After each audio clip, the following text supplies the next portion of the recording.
let's look at the software for our ultrasonic sensor. I've provided you a link in the Versal tutorial it's a GitHub link, and it'll give you the software to download. We're opening the file called Ultrasonic HCSR04, and this should open up in your Arduino IDE. All right, so I've got these tutorials from this fellow Rui Santos and did a few modifications myself. He gives pretty much it's his code. I've given a pretty good explanation. He gives a pretty good explanation of everything that happens, and I've just modified some of the outputs. Okay, so basically what happens here is we're going to have defined 2 pins here. In our code, we're reading from pin 11 and pin 12. Remember when we hook that up. And then I just have a, what do I have a duration one? Okay, well I have a couple variables, centimeter for the final output, and then I guess the duration is the amount of time it takes for those things to bounce off an object. Okay, in the setup, we begin our serial port because we're going to use a serial port for output. And then we define our pins here. Pin mode, our trigger pin is going to be an output. That's the thing sending these pulse waves. And our pin mode, echo pin, is going to be input that receives the bounce back, the echo. Okay, so as Mr. Santos here says, the sensor is triggered by a high pulse of 10 or more microseconds, and then give a short low pulse beforehand to ensure a clean high pulse. So these are just things to sort of calibrate the sensor. So we give, and it's great how these things work, at such high speeds, these microsecond rates. So we're sending out a couple triggers and waiting, and then a low pulse. All right. Now then we read and this allows us to read the pulse come back in. Okay, and then we convert very simple division, the duration, the amount of time it takes to come back in, by 29.1, and that's just based on the speed of the distance between the different pulses. And here I added this bit to constrain it. So what it's going to put out is going to just put out a centimeter distance. So the number that comes out here is in terms of centimeters, how many centimeters you are away from the very front of the sensor.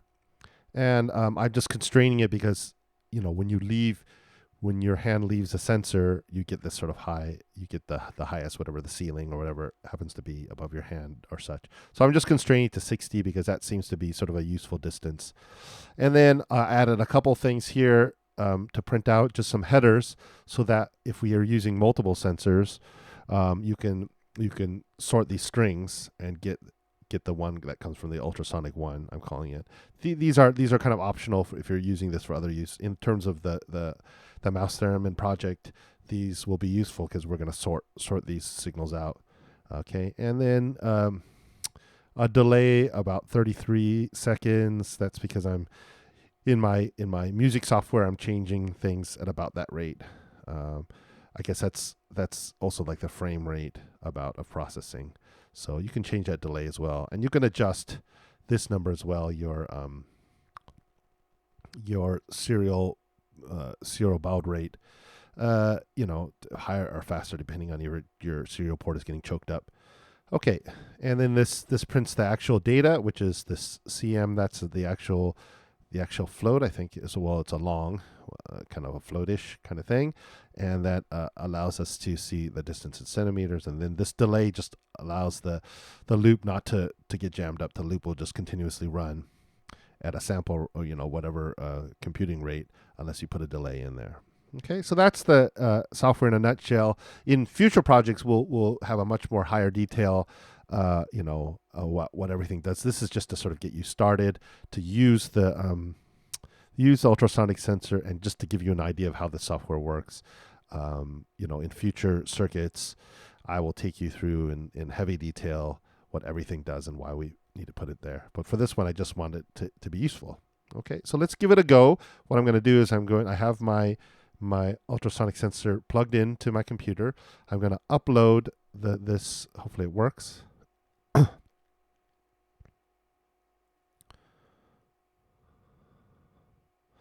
It's uploading, Okay, and it's done. Now I can use this button here, or I can go to Tools, Serial Monitor, and I can use the built-in here Serial Monitor. So just a real quick review. When I upload this, it's a firmware basically. I've uploaded this software, this thing I've written, onto my chip on my Arduino board. So essentially, I can unplug it now if it has a an external power source, and it still has that software on it. Now, of course, it needs to be plugged in still by the USB because I'm in fact using the sensor to put through the USB port into my serial port, my computer serial port, the data. So I'm using the serial as an in, so it's connected still, of course. But so I'm using my actual chip. My Arduino board is communicating with my computer through the serial port, and it's pushing this information here, the print. All right. So I can also use the built-in serial monitor here, and we have to make sure the baud rate here is the same, which was 192. Okay. And if I put my hand in front of the sensor, I should start getting some readings. Okay, so I'm pretty close now. And then as I get further up, and you see the constraint, it stops at 60, because I felt that was a useful, in terms of like performance and such. I'm not going to get any higher than that. But of course, you can just change that number here to whatever you want if you want to go much higher or using for some other purpose. Okay, and then going down, etc. Okay, great. All right, well, good luck with that. Hopefully you can get that working for you, and you'll be good to go.